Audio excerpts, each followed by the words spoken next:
क्या करें? बाबा बागेश्वर क्या बिहार के हैं? क्या वही देश चलाते हैं? क्या संविधान उन्हीं के कहने से चेंज होगा? अरे भाई, हर व्यक्ति अपनी भावना व्यक्त करने के लिए स्वतंत्र है, लोकतंत्र है। बाबा बागेश्वर भी आए हैं, अपना कुछ बोल रहे हैं, जो बोल रहे हैं उनके समर्थक उसको सुन सकते हैं, उस पर टिप्पणी कर सकते हैं। लेकिन देश किसी बाबा के कहने से थोड़ी चलता है। देश चुने हुए प्रतिनिधि, जनता के द्वारा चुने हुए प्रतिनिधियों के द्वारा चलता है। देश का कानून संसद में बनता है, किसी बाबा के दरबार में तो बनता नहीं है। देश जो है वो संविधान से चलता है।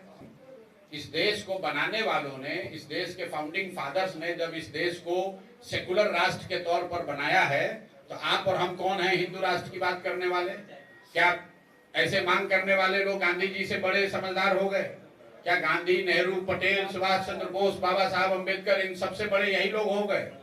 और अभी तो लोकसभा का चुनाव हुआ, लोकसभा के चुनाव में जनता ने अपना मत दिया, कहा कि भाई भाजपा वाले रूल करो, लेकिन लिमिट में रह के रूल करो। अगर संविधान बदलने की बात करोगे तो जनता उसको स्वीकार नहीं करेगी। जो बात संविधान में आधारभूत बातें बताई गई हैं, उसमें संशोधन की कोई किसी को हिम्मत नहीं है। अगर होगा तो पब्लिक उसको उस हिसाब से निपटेगी, आप चिंता ना करिए। लीगल एक्शन होना चाहिए उन पर ऐसे बयान के लिए। अरे भाई, क्यों इतना तूल दे रहे हैं? उनके बयान को पूछ कौन रहा है? उनके बयान के आधार पर 13 करोड़ जनता थोड़ी ना वोट देती है। बीजेपी उनके बयान का समर्थन कर रही है। तब बीजेपी कर रही है तो बीजेपी जाएगी वोट लेने, तो जनता बताएगी।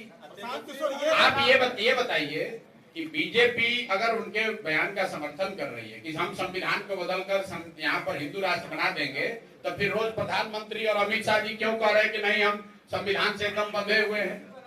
कौन बीजेपी में उनका समर्थन कर रहा है?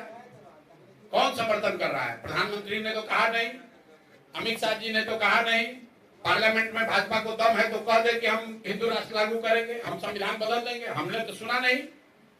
अब कौन कहां क्या कह रहा है? कोई कर्नाटक में कह दिया, कोई अयोध्या में कह दिया, कोई बाबा के दरबार में कह दिया, उससे क्या लेना देना है भाई? वो तो कोई कहीं बैठ के कुछ भी कह सकता है।